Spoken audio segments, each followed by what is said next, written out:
Hi everybody, Team MX here, and today we will mix our own juicy YouTube render settings preset. For best quality, I show you yummy render settings in DaVinci Resolve, and I'll give you a delicious taste of the settings if it comes to IMF and broadcast. So let's rock the intro.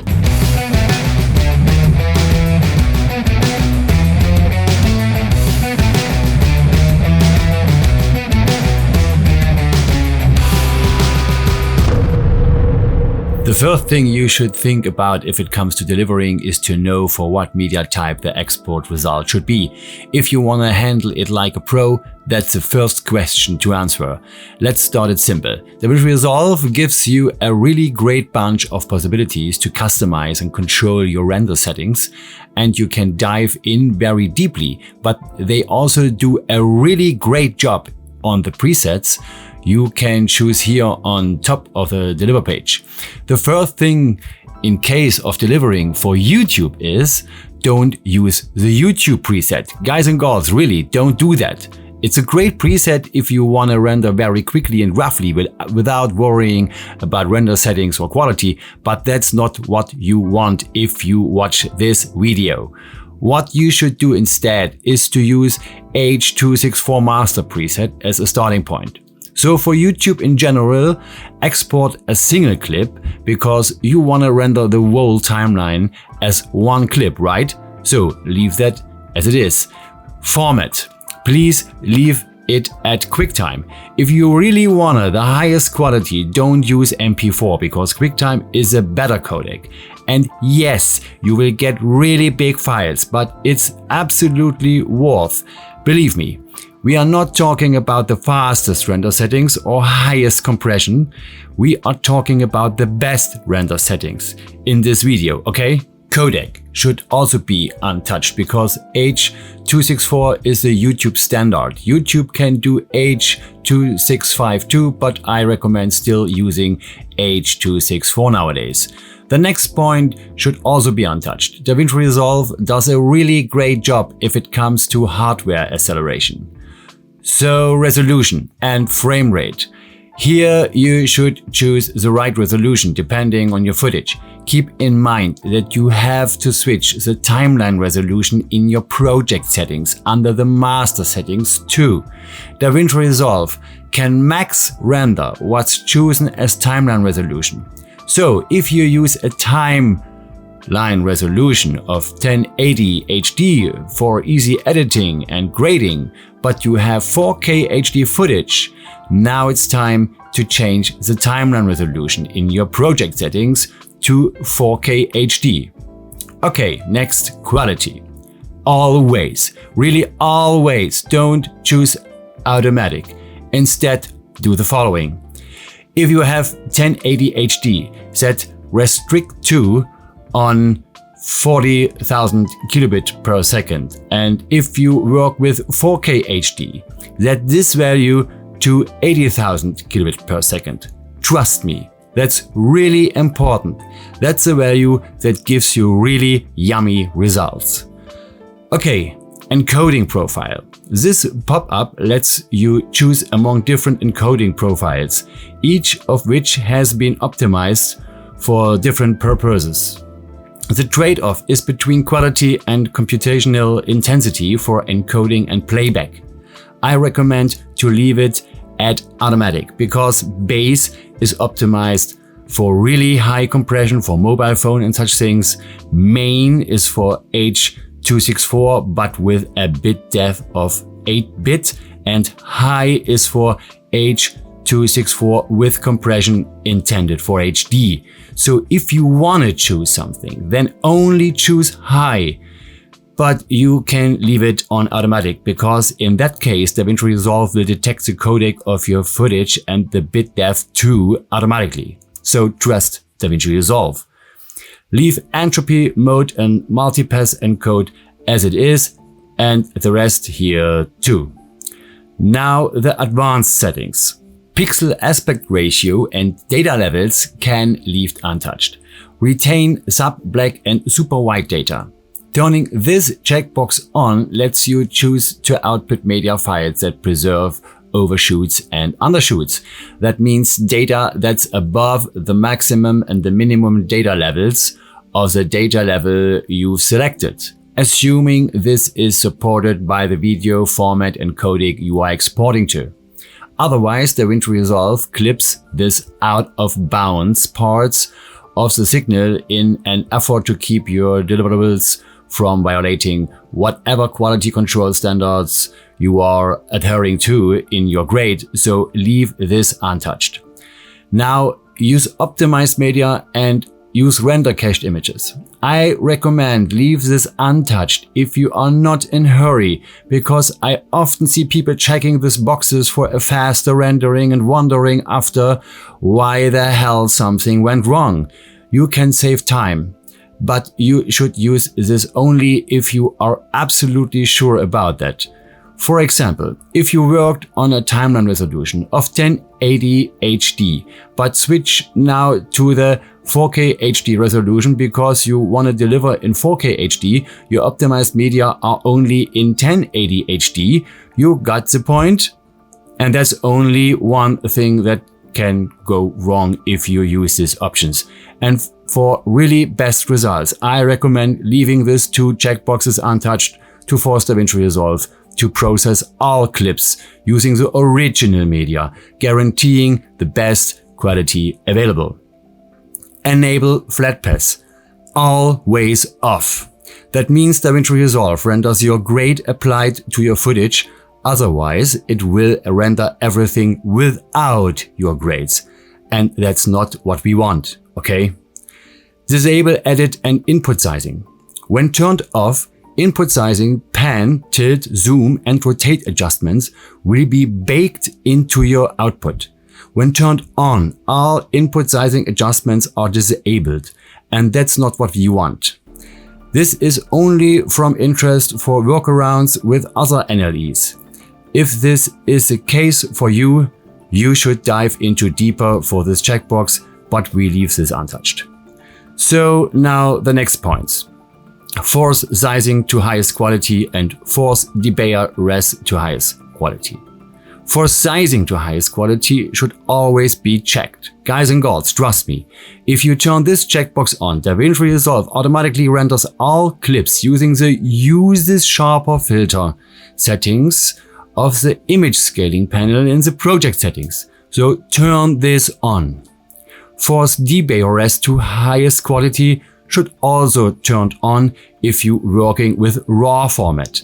But I recommend turning this checkbox on too if you don't use RAW, because this checkbox guarantees that your media will always be rendered at the highest available quality, and it saves you from forgetting to manually changing the debayer settings back. So always turn this checkbox on. So tone mapping is only for HDR and Dolby, so we skip this.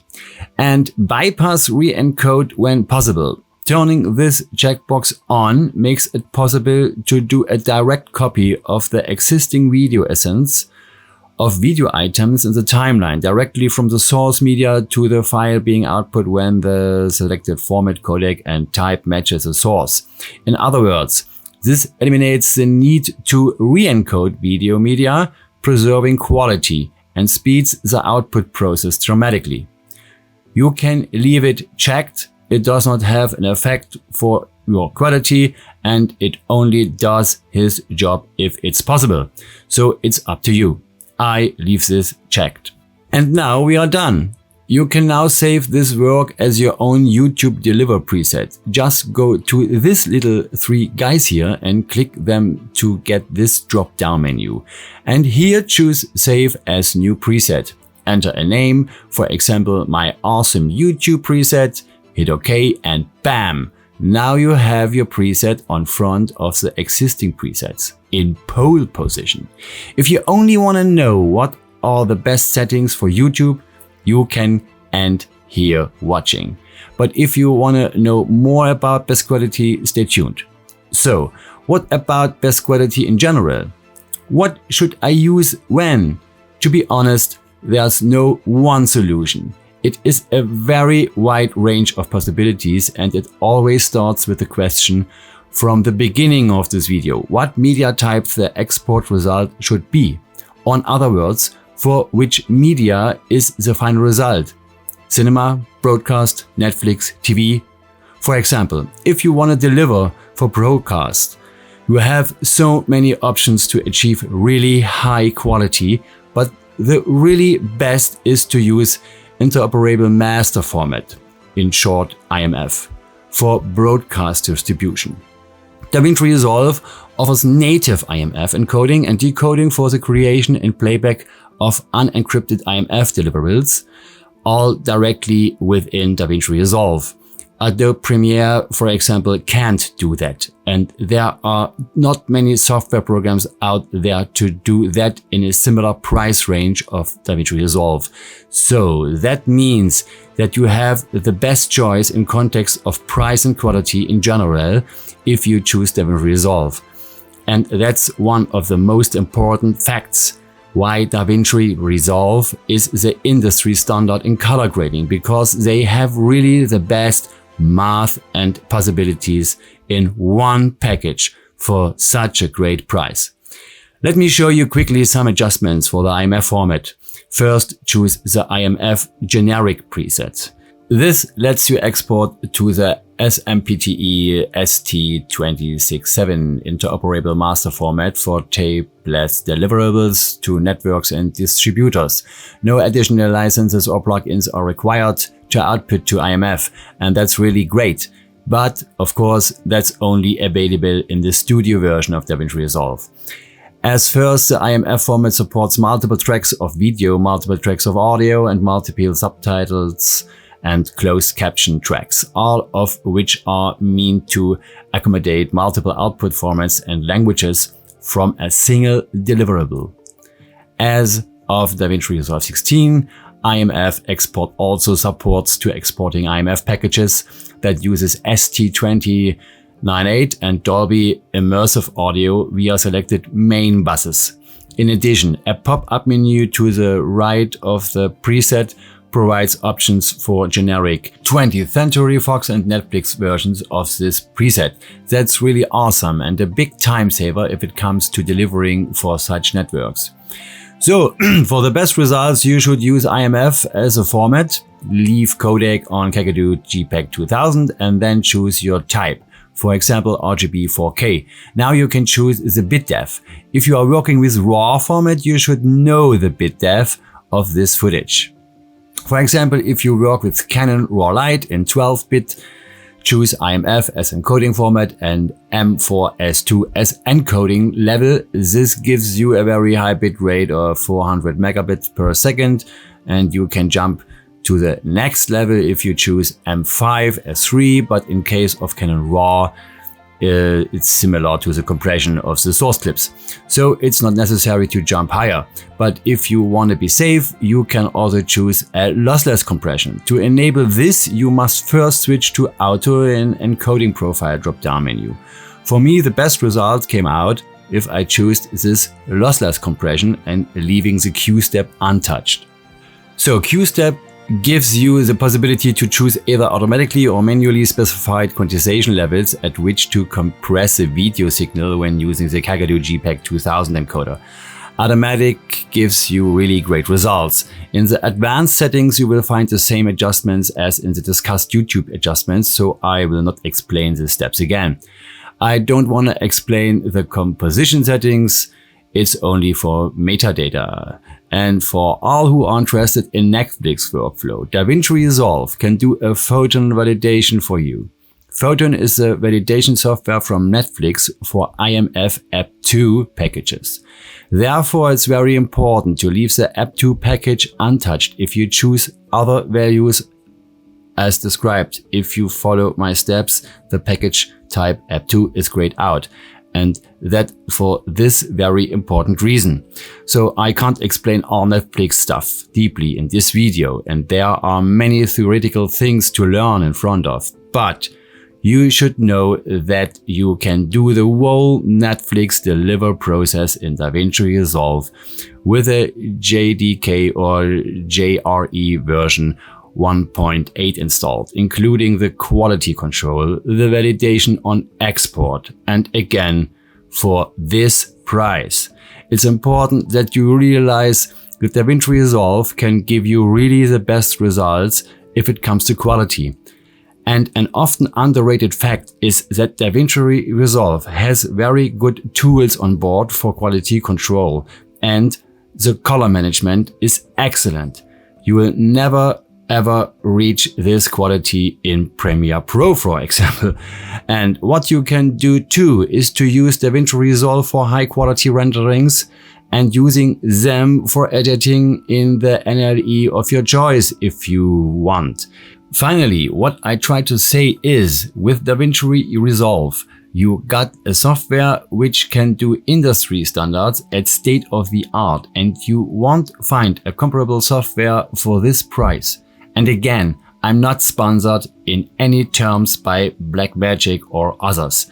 Those are my own experiences and it's my own opinion. Maybe one last thing about the high quality of DaVinci Resolve. If it comes to color grading, DaVinci Resolve is beneath Baselight and Encoding the only software which is member in the Netflix exclusive club, the Post Technology Alliance program for color grading. So think about it. I hope you could learn something new and it helps you to improve your skills. And if you want to see more content like this, please don't forget to subscribe and click the bell. Thanks for watching and listening. You all a great time. Bye.